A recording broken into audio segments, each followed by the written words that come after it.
I was standing in my kitchen, straightening my collar in the reflection of the microwave door, when my phone buzzed on the counter. I almost didn't pick it up.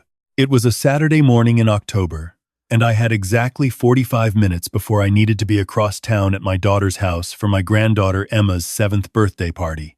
I had a wrapped present sitting by the front door, a pink bicycle I'd spent 2 evenings assembling in my garage, following instructions that seemed to have been written by someone who had never actually seen a bicycle.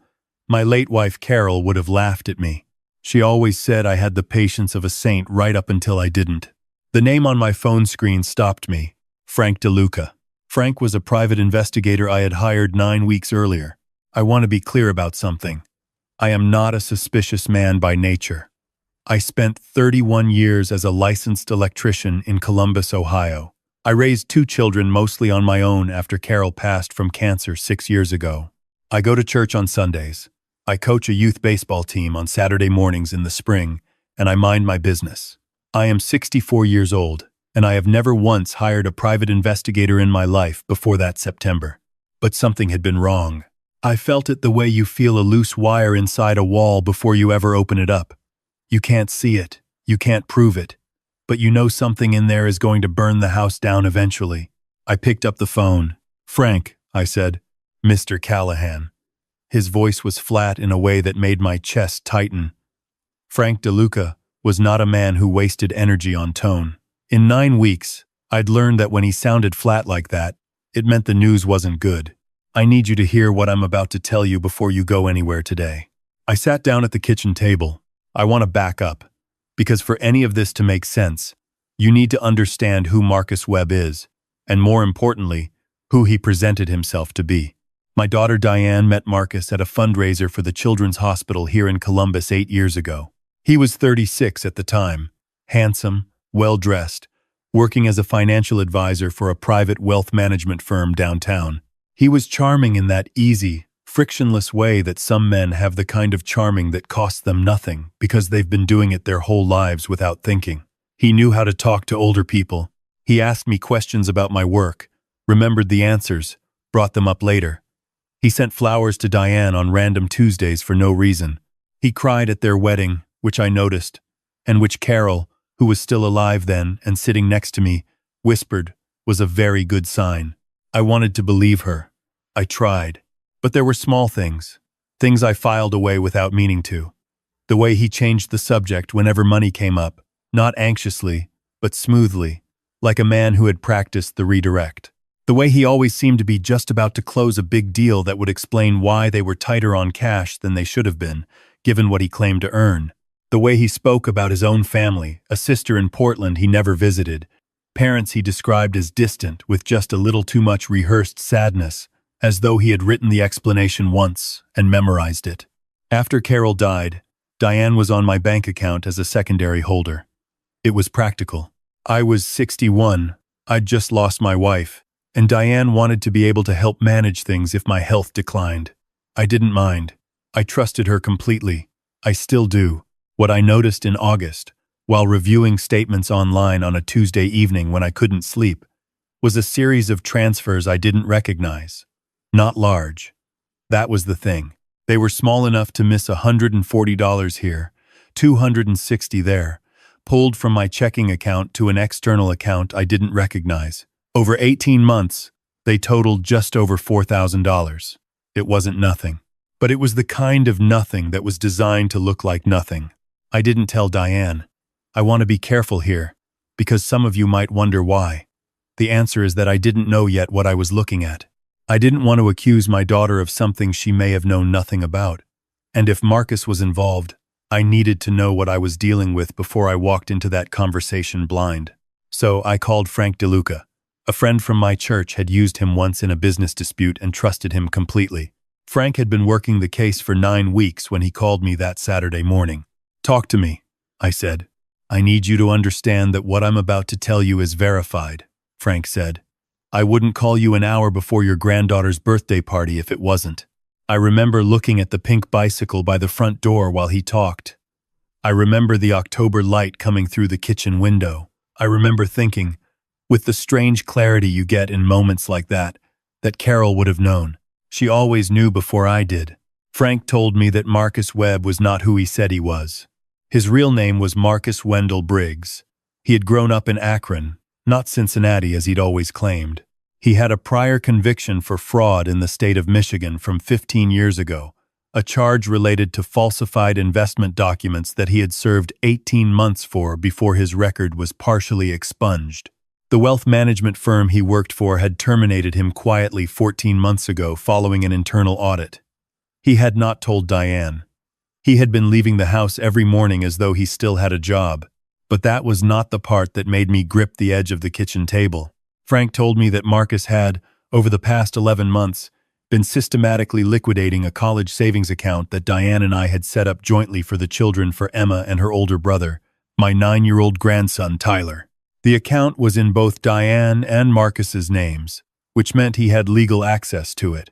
He had drawn it down from $62,000 to just under $8,000. He had been transferring the money in increments small enough to avoid triggering automatic bank alerts. Frank paused. "There's more," he said. I waited. He's been corresponding with a woman in Scottsdale, Arizona for about 2 years. I've confirmed through documentation that he maintains an apartment there under the name Mark Briggs. He's been there at least 6 times in the past 14 months. The trips he told your daughter were work conferences. I have photographs and receipts. I didn't say anything for a moment. "The timing matters," Frank said. He listed the Columbus house with a real estate agent on Wednesday. Off-market, quiet listing. And he booked 2 one-way flights to Phoenix 3 days ago, himself and a second passenger. The passenger name is Emma Webb. I stood up so fast the chair scraped back against the tile. He booked a flight for my granddaughter? My voice came out lower than I expected. Not loud. Low. "Departure is Wednesday evening," Frank said. "He has not booked a ticket for your grandson or for your daughter." I stood there in my kitchen, 64 years old, holding my phone, wearing the collared shirt I'd put on to go sing happy birthday to a 7-year-old girl, and I understood in that moment why Frank had called me before I got in my car. Because Marcus was going to be at that birthday party, and I was going to have to walk in there, hug my grandchildren, watch Emma blow out her candles, and act like I did not know any of what Frank had just told me. "Don't confront him today," Frank said, as though he could read my mind. "I've already been in contact with a detective at Columbus PD. There's enough here for them to move on. But if you tip him off before they're ready, he could bolt early and take the girl before anyone can stop him." I asked Frank what I needed to do. He told me. I sat back down at the kitchen table.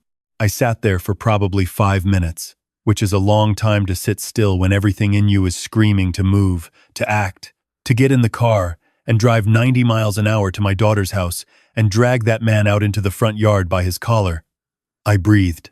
I thought about Emma, her gap-toothed smile, the way she called me Pop-Pop and still grabbed my hand in parking lots out of pure habit, the way she talked to her dolls the same way Carol used to talk to the plants in the kitchen window, low and gentle and completely serious. I thought about Tyler, who at 9 years old was already trying so hard to be the man of the house in all the small ways boys that age do when they sense something is wrong and can't name it. He'd started sitting closer to his mom at dinner when I visited. I'd noticed that. I told myself it was just a phase. I stood up. I straightened my collar again. I picked up the pink bicycle by the front door and put it in the back of my truck, and I drove to my daughter's house. The party was in the backyard. Diane had hung streamers in purple and gold, which were Emma's chosen colors that year, with the absolute conviction only a 7-year-old can have about something like that. There were 8 or 9 children from Emma's class running through the yard, and folding tables set up with plates and napkins and a sheet cake with a unicorn on it that Diane had clearly spent real time on. Diane met me at the gate. She was wearing a yellow sweater and her hair was up, and she looked tired in the way she'd been looking. Tired for the better part of a year, not sick, just worn thin around the edges, like a piece of paper that's been folded and unfolded too many times. She hugged me, and I held on a beat longer than usual. "You okay, Dad?" she asked, pulling back to look at me. "Happy birthday to my granddaughter," I said. I smiled at her. "Where's the birthday girl?" Emma found me before I found her. She came running across the yard in a purple dress and hit me somewhere around the midsection. which at 7 years old and with enough momentum is enough to move a 64-year-old man half a step back. I picked her up and she laughed and told me I was squeezing too tight, and I said that was the whole point. Over her shoulder, across the yard, I saw Marcus. He was standing near the back fence with a beer in his hand, talking to one of the other fathers from Emma's class. He looked relaxed. He was laughing at something. He was wearing a light blue jacket over a white shirt, and he looked for all the world like a man with absolutely nothing on his conscience, which in my experience is the most dangerous kind of person to be in a room with. He caught my eye and raised his beer. I nodded. Tyler came and stood next to me while Emma ran back to her friends. He didn't say anything at first, just stood there with his hands in his pockets, watching the younger kids chase each other. After a moment he said, "Hey Pop," in that careful voice he'd developed recently, not unhappy, just cautious. I put my arm around his shoulders. "You doing all right, buddy?" I asked. He shrugged in the way that means no, but I don't know how to say it yet. "Dad's been kind of weird lately," he said quietly, not looking at me. I kept my voice even. "Weird how?" "Just on his phone a lot. At night. He thinks we're asleep, but I can hear him talking." He paused. He told Mom they might do a trip soon, but he said it was just him and Emma, for a daddy-daughter thing. Mom said that was a great idea. Tyler looked up at me. I didn't think it was a great idea. 9 years old. I will say this until I have no breath left. Children know. They always know before anyone tells them. They don't have the words yet, but they know. I squeezed his shoulder and told him the cake looked incredible and that he should go get first pick of the corner piece before the other kids got to it. He smiled, a real one, and went. I spent the next 2 hours at that birthday party doing the hardest thing I have ever done in my life, which is simply to be present and to act normal while carrying the weight of what I knew. I helped carry plates. I refereed a small argument about whose turn it was on the tire swing. I stood next to Diane at the table, while Emma pressed her face close to 7 candles and thought very hard about her wish, and then blew them all out in one breath while everyone cheered. Marcus stood on the other side of the table. He had his hand on Diane's back in that easy, proprietary way he always did in public. He was recording the candle moment on his phone. I watched him, and I thought about Wednesday evening.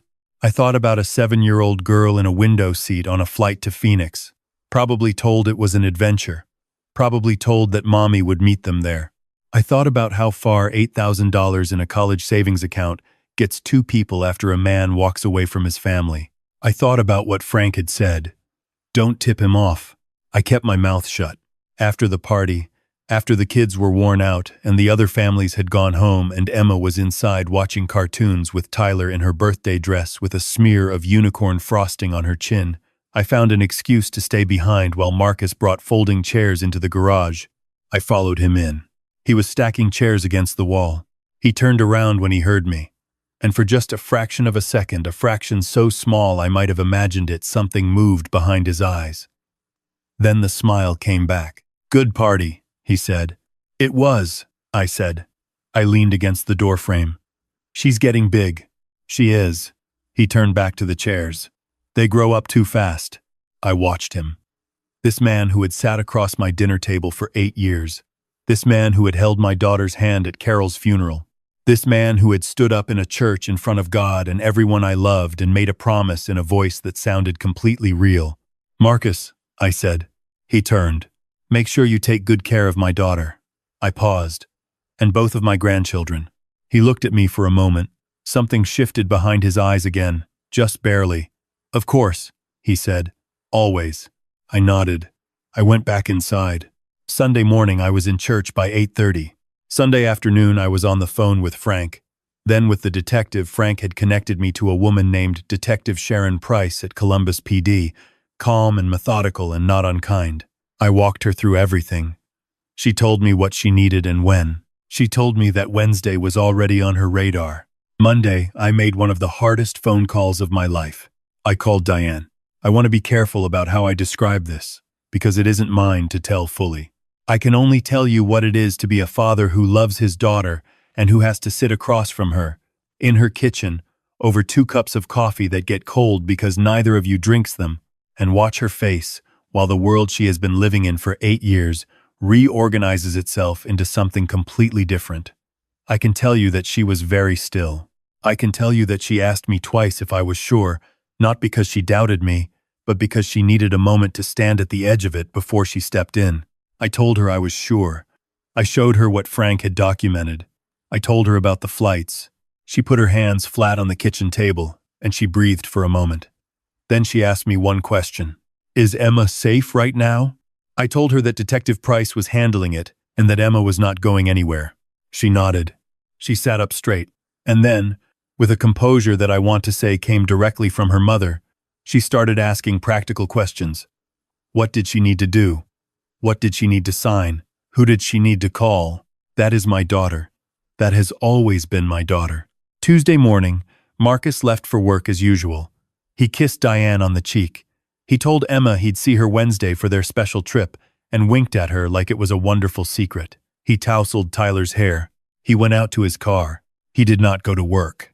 He went to a storage unit on the east side of Columbus that Frank had identified where, as Detective Price and 2 officers confirmed, when they met him there, he had been staging personal items and a duffel bag containing approximately $11,000 in cash. He was arrested in the parking lot of a storage facility on a Tuesday morning in October in his blue jacket and white shirt, looking, according to Detective Price, who told me this herself, genuinely shocked. Not guilty shocked, actually shocked. The kind of shocked that tells you he had genuinely believed it would work. The kind of man who has done this before, Frank reminded me later, always believes it will work again. The next few weeks were hard. I won't pretend otherwise. There is no version of this that wasn't hard. Diane had to tell her children that their father wouldn't be coming home, in language that a 7-year-old and a 9-year-old could hold without being broken by it. She had to deal with lawyers and bank paperwork, and a real estate agent, undoing a listing that Marcus had placed without her knowledge on the home they shared. She had to call people. She had to answer questions. She had to sit with Emma at night when Emma woke up asking when Daddy was coming back and find something true enough and gentle enough to say. I was there for as much of it as she would let me be, which, being my daughter, was somewhat less than I wanted, because she has always needed to carry her own weight, and she was not about to stop now. But I was there. On a Thursday evening, about 3 weeks after the arrest, I went over for dinner. Diane made spaghetti, which is Emma's favorite, and which Tyler pretended to be too old to care about while visibly being very enthusiastic about. We ate at the kitchen table, the 4 of us, and Emma told me a very long story about something that had happened at school involving a hamster and a misunderstanding about whose turn it was to take it home for the weekend. It was an excellent story. I gave it my full attention. After dinner, Tyler helped me clear the table, which he had started doing without being asked sometime in the last few weeks. He stood next to me at the sink while I rinsed dishes and he loaded the dishwasher, and he said, without looking up, Pop, did you know? Before, I thought about how to answer a 9-year-old with the truth. I found out the week of Emma's birthday party, I said. He was quiet for a moment, loading a plate. Is that why you stayed? I stayed because it was your sister's birthday, I said, and because I needed to make sure I had things handled before I said anything. He nodded slowly. He loaded another plate. Good, he said. Just that. Good. I drove home that night under a sky full of stars, which doesn't happen much inside city limits, but happened that night. And I thought about all the things a man accumulates in 64 years, the work he does and the work he lets go, the people he manages to hold on to and the ones he loses, the promises he makes that cost him something and the ones that don't. Carol used to say that protecting your family isn't always loud. Sometimes it's just paying attention. Sometimes it's just being the one in the room who doesn't look away. I think about Emma's birthday party, those 2 hours I spent carrying plates and refereeing the tire swing and watching my grandson stand a little closer to his mother, because at 9 years old, he understood something was wrong and he was trying, in the only way available to him, to help. He was right to be paying attention. He came from a family that pays attention. The college fund is mostly gone. $8,000 of the original $62,000 remains, and what is recovered through legal proceedings will take time. Marcus's assets are frozen pending trial. Diane has started working full-time again for the first time since Emma was born, which she says she doesn't mind, and I believe her. She was always someone who needed somewhere to put her energy. I added to the college fund myself. I didn't tell Diane first. I just did it and told her afterward. And when she started to object, I held up one hand and said, I have 31 years of electrician wages and no one to spend them on, so let me do this one thing. She laughed. It was the first time I'd heard her really laugh in weeks. It sounded like her mother. Emma's pink bicycle lives in the backyard, slightly muddy now, already showing the marks of being genuinely loved. She rode it into a hedge twice in the first week and then figured it out, which is more or less how she approaches every challenge she faces. She asked me recently if I could put a basket on it, the kind with the flower on the front, so she can bring things with her when she rides. I spent an afternoon in my garage installing it, followed the instructions to the letter. Carol would have said I was being smug about that. She would have been right. Tyler asked me 2 weeks ago if he could come over on Saturdays this spring for baseball practice, now that I'm coaching again. He wants to learn to pitch. I told him I'd pick him up at 9 every Saturday for as long as he wanted. He shook my hand when I said that. This 9-year-old boy shook my hand, formal as anything, like we'd concluded a business arrangement. I shook it right back. I don't know what the next months will look like in full. Nobody does, and I've lived long enough to stop pretending otherwise. Courts take time. Hearts take longer. A 7-year-old's questions don't stop coming, just because the adults around her have run out of easy answers. A 9-year-old boy is going to keep growing up and carry some version of this year inside him for the rest of his life. And all I can do is make sure he also carries other things alongside it. Saturday mornings, and the right way to grip a baseball, and the knowledge that someone was paying attention. That's what it comes down to, in the end. You pay attention. You don't look away. You sit through the birthday party because your granddaughter needs you there, and you carry what you have to carry until the moment comes when you can set it down in the right place. And when someone you love asks if Emma is safe, you make sure the answer is yes.